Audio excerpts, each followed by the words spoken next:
네, 반갑습니다. 주하롱쌤 책 읽는 시간입니다. 오늘은 돈의 본능이라는 책에 나오는 과신효과의 맹점이라는 구절을 가지고 여러분들과 나눠보도록 하겠습니다. 투자에서도 많이 쓰이고요. 일상생활에도 많이 쓰이는 내용이라서 한번 생각해 보실 내용들이 좀 있으실 것 같습니다. 시작해 보도록 하겠습니다. 과신효과의 맹점. 문제는 똑똑한 사람일수록 의심으로 가득 차 있고 어리석은 사람일수록 자기 확신에 차 있다는 것이다. 얼마 전 대한투자회사를 운영하는 어떤 사람이 투자 아이디어를 들고 사무실을 찾아왔다. 그들은 확실성이나 안전함과 같은 단어를 사용하며 엄청난 기대감을 내비쳤다. 나는 즉시 걱정스러워졌다.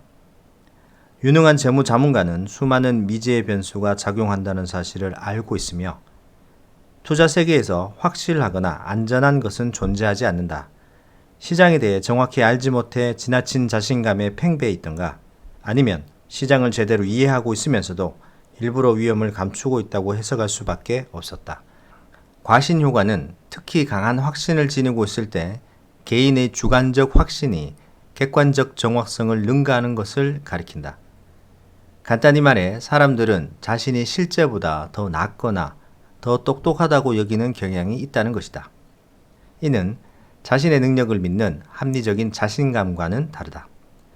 스코폴라우스는 심리학 카페에서 과잉 확신은 인간이 희생양이 될 수 있는 모든 인지 편향 중에서 가장 널리 퍼져 있고 파멸로 이어질 가능성이 크다.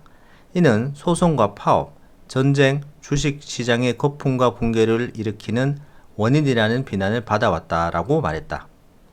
절대로 과장이 아니다. 과신효과의 어마어마한 영향력을 입증하는 연구는 무수히 많다. 연구에 따르면 학생 운전자의 93%가 자신의 운전 솜씨가 평균 이상이라고 여기며 대학 교수의 94%가 스스로 평균 이상의 교육자라고 생각한다.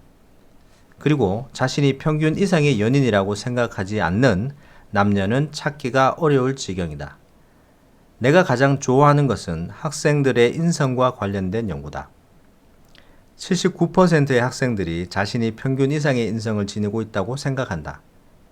그중 27%는 상점에서 도둑질을 한 적이 있고 60%는 작년 시험에 컨닝을 했다고 시인했는데도 말이다. 투자 세계에서 과신효과는 늘 시험대에 오르고 결국 결과로 입증되곤 한다. 금융학 교수인 브래드 바버와 댄런스 오디는 남성 투자자와 여성 투자자의 실적을 비교한 바 있다. 3만 5천 가구를 대상으로 5년간의 주식 투자 내역을 살펴본 결과 이들은 남성 투자자들이 과잉 확신 성향으로 인해 여성 투자자보다 45%나 더 많은 거래 활동을 한 것으로 알게 되었다. 지나친 주식 거래는 남성 투자자의 성과를 낮췄고 결과적으로 이들의 연평균 수익은 여성보다 2.65%나 낮았다. 뿐만 아니라 잦은 거래로 인해 수수료와 세금까지 더 내야 했다. 이처럼 과잉 확신은 높은 비용을 초래한다. 전문가들은 어떨까? 이들은 기업 정보에 더 쉽게 접근할 수 있고 정교한 분석 소프트웨어와 특수훈련 시스템까지 구비하고 있다. 자신의 능력은 믿지 못한데도 적어도 이들은 믿을 수 있지 않을까?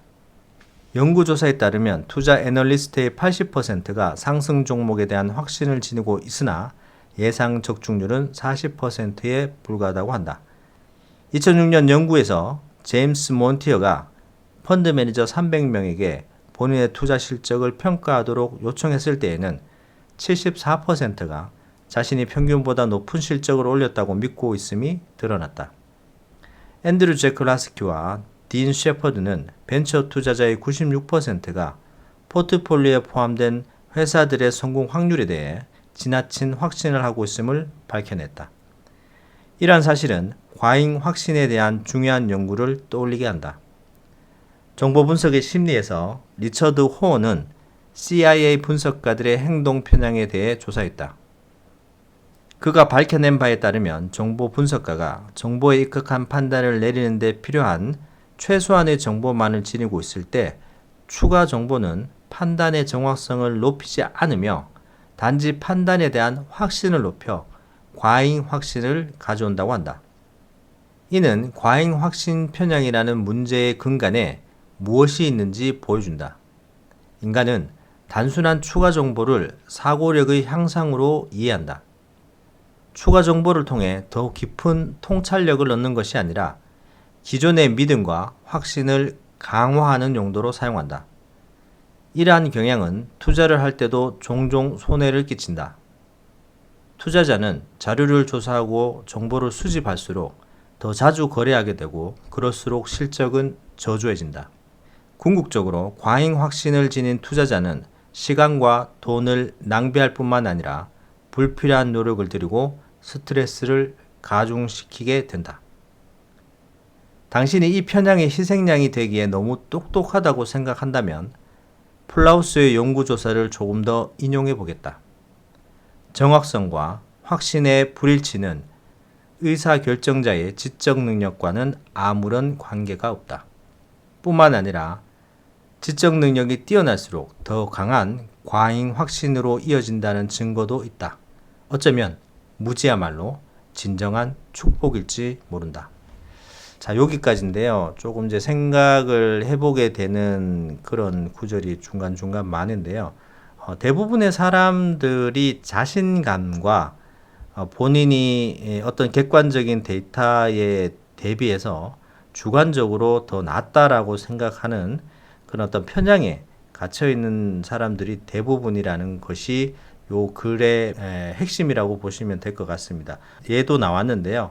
학생들을 조사해 보니까 거의 80%가 인성이 좋다라고 얘기를 하긴 했습니다만 그 중에 27%는 도둑질을 한 적도 있고 60%는 시험에서 컨닝을 할 정도였는데도 불구하고 본인이 생각하기에 더 인성이 좋다라고 얘기하는 어떤 주관적인 관점이 과신 효과의 어떤 맹점이라고 보시면 될 것 같습니다. 여기 투자자들도 많이 나오는데요. 본인 잘 맞다고 너무 잘 맞다고 확신하면 확신할수록 더 많은 어떤 실패도 그다음에 더 많은 어떤 거래로 인한 손해를 입을 수도 있다라고 나오고 있습니다. 마지막 구절이 확 와닿는데요. 어쩌면 무지야말로 진정한 축복일지 모른다라는 구절을 한번 생각해 보게 되는 것 같습니다. 자, 오늘은 여기까지 하고요. 저는 다음 시간에 찾아뵙도록 하겠습니다. 감사합니다.